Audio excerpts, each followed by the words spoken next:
Welcome back, Woodstock Guitar Guy. We're here in guitar heaven, having a wonderful time. It's, what can I say? It's a wonderful hobby that I've embarked upon here. I'm not building model ships or flying radio-controlled airplanes, but I am sort of developing a wayward home for unwanted or underplayed or guitars in need of some help. And this is one of them right here. This is an Ibanez Art Core. It is an AJ75, I think it is, or AG. It's an AG75. It was built in China in 2003, which makes it, by my calculation, 22 years old. Which is, back in the day when I was playing in bands in the 1970s, we were using guitars that were, 10 years old, 15 years old. Of course, now those guitars are worth gazillions of dollars, but if we had a guitar that was 20 years old, we probably would have kept it at home and not taken it out because it, probably wouldn't have held up to the stress of working every night, under the lights and so forth. Maybe.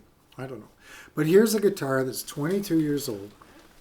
I picked it up used for the magic price of around $300. And I got it because of two things. One is I used to own an ES-175 Gibson, one of the big, thick hollow bodies. It looks like this. It has the same, it was, I think it was maybe a little bigger around on the bout, This is thinner. The actual ES-175 was thicker, probably close to 4 inches. And but I picked this up because I always liked the 175 and I always regretted getting rid of it. And this has some very similar attributes. It's got the two pickups. It's got the floating bridge. It's a true hollow body, which is really nice. And because I play a lot of acoustic, and it's really nice having hollow body electric. There's a great sound, which you heard coming in, you're going to hear going out. But it's got the tailpiece action, which is nice. It adds some comfort to the bending and the playing. The strings, for some reason, the strings on these kinds of guitars just melt, and it's the same. I'm using the same gauge. I like using a 10 gauge on the high E set. To like 46. So I picked it up for $300. I said, it might need some work. That's okay. And I'll fool around with it. And it sat here for a long time because it didn't really do much for me. I tried it a few times. I tried playing it and it just, something about it just didn't connect. I just was not really happy with this guitar. So I'm looking around for instruments that I can let go and send back out the door. And I picked this up and I started playing it. And I said, now wait a minute. This guitar should sound and play really great. It should have a lot of sustain. And it should stay in tune. And it should do all the... And so I went to work on it and did a whole bunch of kind of like little things that really make the difference with guitars like this. And you can do this stuff yourself. It's easy. If you get stuck or if you're not quite sure where to start, just pick up a YouTube video on how to replace tuning pegs or how to put a bone nut on a guitar or how to do this and that and so forth and so on. So it's all out there.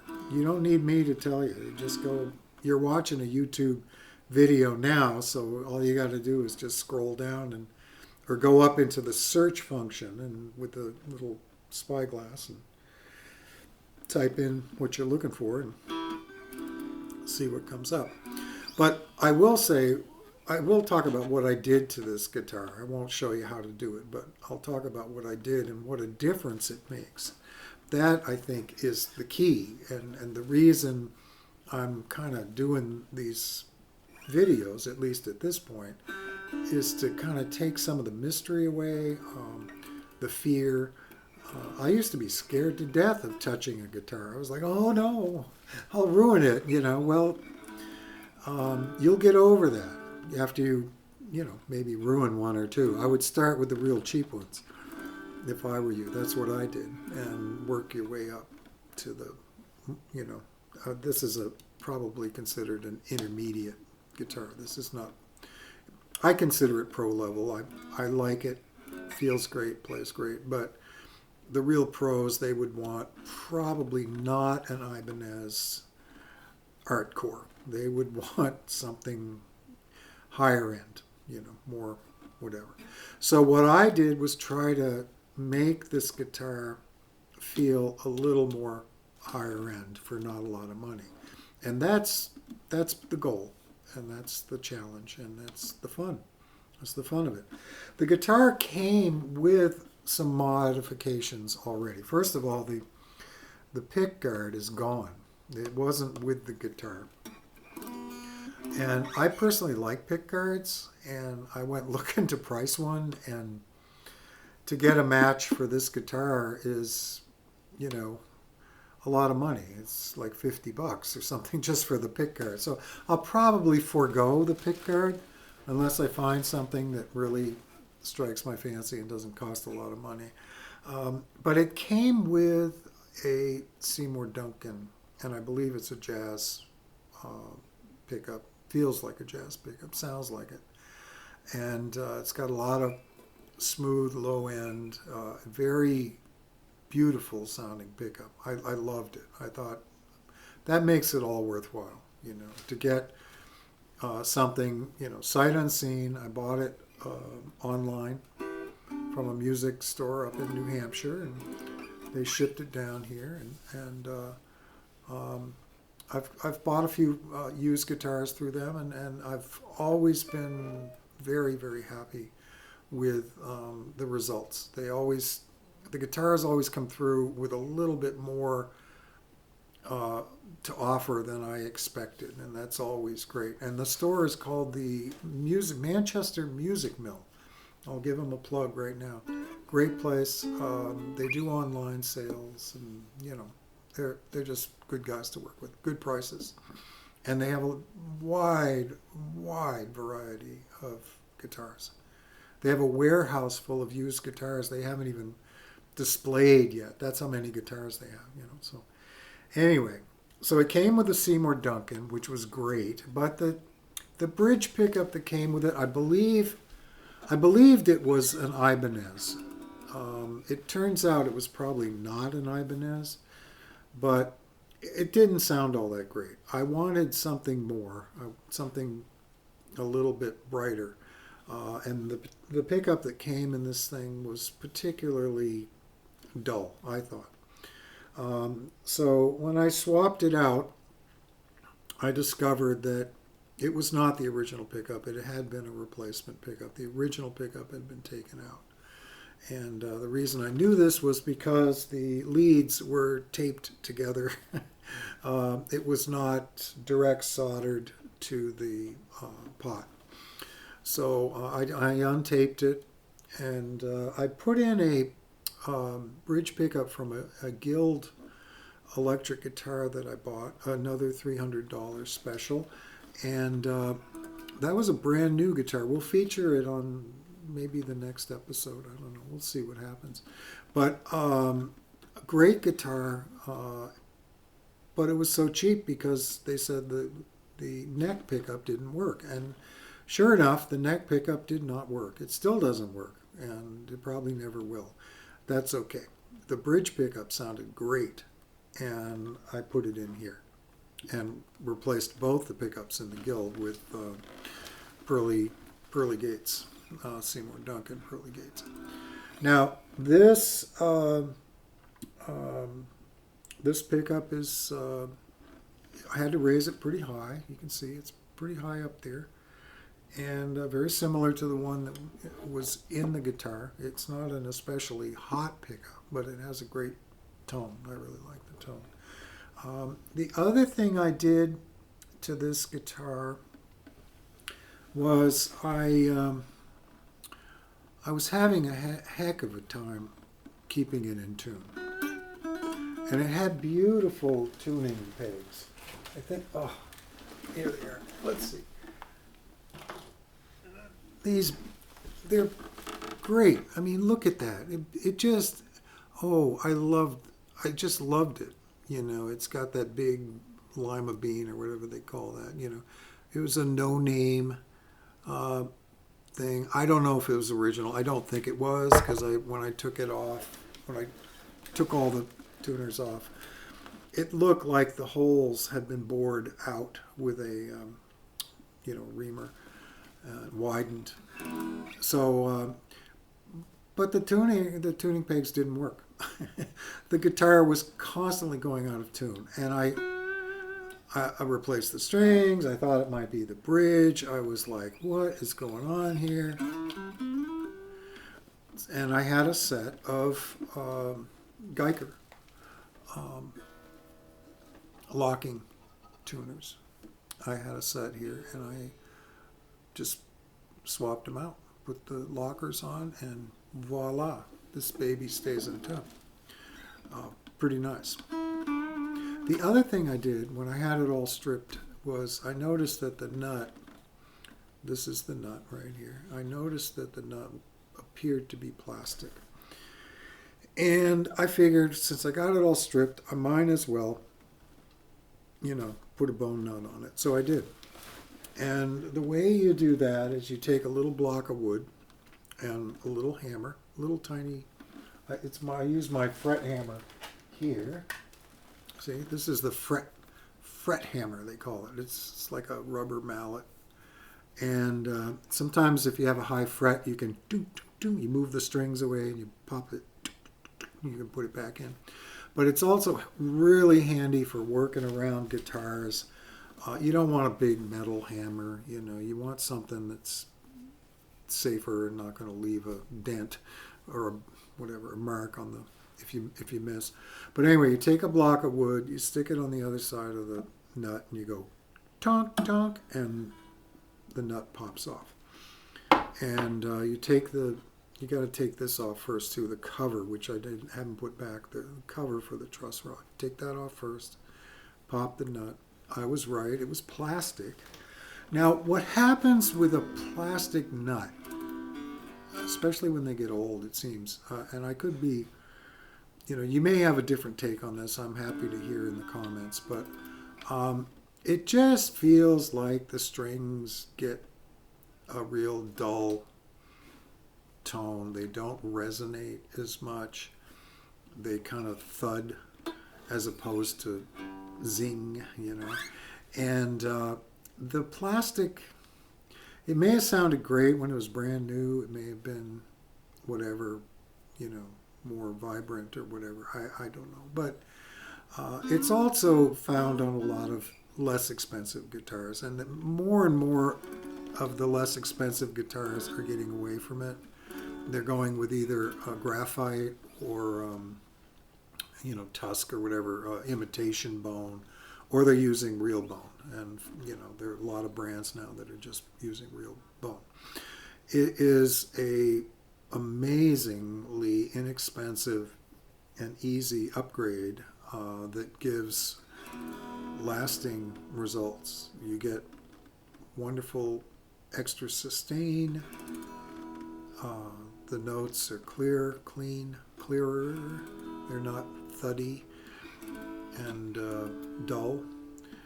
And you can buy a pack of like 5 already pre-cut, same size, everything you need to get almost everything you need to get going. Really cheap, you know, $5, something like that. take a little super glue. You clean out the channel. Get the old glue out of there. I use a file, a little narrow, tiny flat file. I get in there and clean it all out. Some super glue, just a few, 3 drops, maybe at the most. And I use the gel because it takes a little longer to set up, so you're okay. And then you get it in there and you get it all kind of lined up, and then you tape it. Put a little piece of tape to hold it, make sure it's tight. And wait about 10 minutes, 15 minutes, and you're good to go. Except that, of course, the notches in the bone nut that have been cut in at the factory are most likely not going to be deep enough. So what you need to do, and I have them over here. Let me get them here. I want to show you these. These are essential. You gotta have these. These are critical components if you're going to be fooling around with guitars and playing a lot of guitars and playing guitar in general. You can get a set like this very inexpensively. I probably picked this up for $12 or something like that. And what it is a series of 6 file edges, and each one is a different size, and they're lined up to match the slots on the nut. So you detune the string, you take it off, you take your file for the right proper channel. It'll say right here, okay, it says 0.010. Okay, so that would be a 10, that would be your high E. And you double check, because on my particular files, even though it says 010 first on the handle, to my eye, it's actually the bottom. It's the bottom file. It's not the top file. It's not the top. It's the bottom. So, but anyway, you just get in there. You deepen the channel in the nut, and you just get a little pile of dust, not too much, just some dust, some bone dust. Put the string on, bring it back up to tune, and you check it. And the way you check it, you get your string in tune, and then you, at the 2nd fret,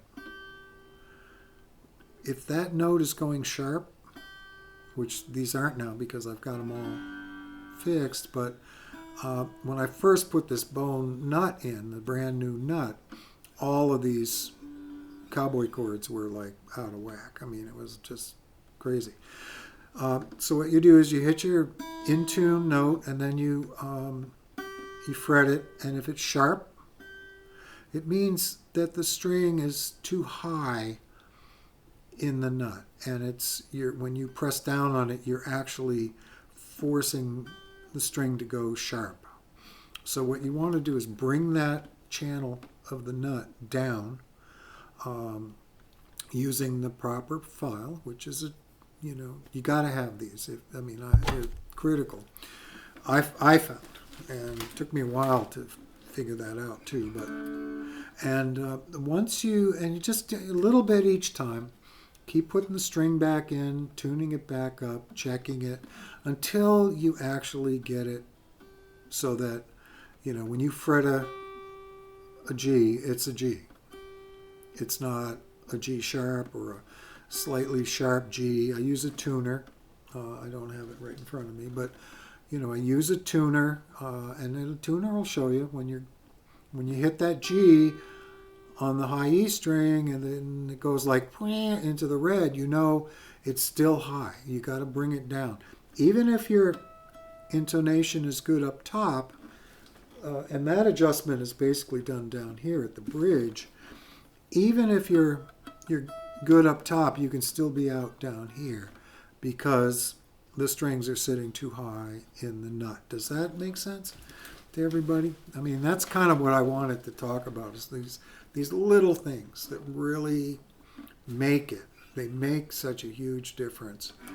And this guitar Now it stays in tune. Now it's intonated properly. The strings are live. Because I put new strings on it too, but the strings are live. The bone nut is helping with all of that. And I oiled the neck. I used a product called walrus oil, which is it's a oil that you use on cutting boards. And you don't have to do this all the time. I mean, once a year, twice a year at the most, I'll oil a guitar neck, and because they do dry out, and when they dry out, it causes problems. It's not good. You want to keep some oil on the neck, and you take all the strings off, and basically I just put a little tiny bit, not maybe not even a half a teaspoon on a paper towel, and that's enough to do a whole neck. And you make sure it's completely covered, and then you just let it sit. I let it sit for basically 2 minutes or 3 minutes, and then I just start wiping it off. And the first time you wipe it off, you won't get it all, and then the second time you wipe it off, you won't get it all. Maybe the third time you'll get it. You'll stop seeing puddles of oil, but the bottom line is it will absorb into the wood. You don't want to give it too much, because otherwise it'll swell. The wood will swell, and that's not a good thing. You want like just enough, so a little bit. The bottom line for this guitar is it's now desirable to me. It now beckons me when I walk into this room full of guitars and I look around and I go, hey, that guitar, I remember that guitar was a lot of fun. It has a great neck. You can still find these out there. There's I think they're even still making them, It's probably maple. It's got the binding everywhere. This was in excellent shape. There was one little teeny, itsy bitsy, tiny, nothing of a ding here. Just a little itty bitty chip on the, you can kind of see. But that was it. It's a great guitar. And I hope to be playing it out live this year. So these are the little things.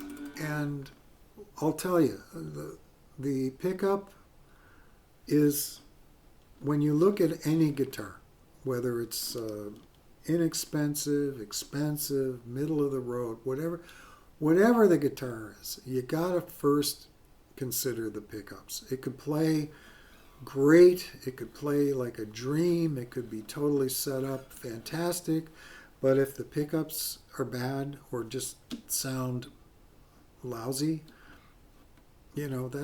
that's not getting you anywhere. I think the first upgrade you should always look for is the pickups, and then after that the bridge, after that the tuners, after that the nut. Your frets might need leveling and polishing, and that's the playability part of it. But sound-wise, the contributors to how your guitar actually sounds are the bridge, the pickups, not necessarily in this order, but bridge, pickups, nut, and tuners. You got to stay in tune. You want your strings to, first of all, not catch in the nut, but also you want them to not lose vibration in the nut. And same with the bridge. You want a bridge that's alive too, and that actually your strings. Now these tunematics, you can see that's a tunematic, and this is kind of the tried and true. I'm not a big fan of roller bridges. I think the roller bridges, the ones I've had in here, actually kill the tone or reduce the tone or the vibration of the strings. I really like the tunematics. There are other bridges too we can talk about. But the bottom line, spend the money and get some good pickups. Or you know, find some good inexpensive pickups. And they're out there too. So with that, hey, thanks for tuning in. I know I've been prattling on here for what seems like forever. And thanks for tuning in. If you like it, please subscribe, hit the like, share it with your friends, send me a comment. I've got links to my music on Spotify down below. I have a huge body of work. And I've got a link down below to subscribe and my website. And let's get to know each other and let's share our music. I mean, that's really that's a lot of why I do this. I love to play guitar, and I've been playing my whole life, but writing songs, performing, recording, getting them out into the world, that's also something I love, and I highly, highly recommend you all get involved in. So with that, thanks for listening. We'll see you next week. Michael Veach, Woodstock guitar guy, and thank you, Ibanez, for creating this beautiful little beast. Bye-bye.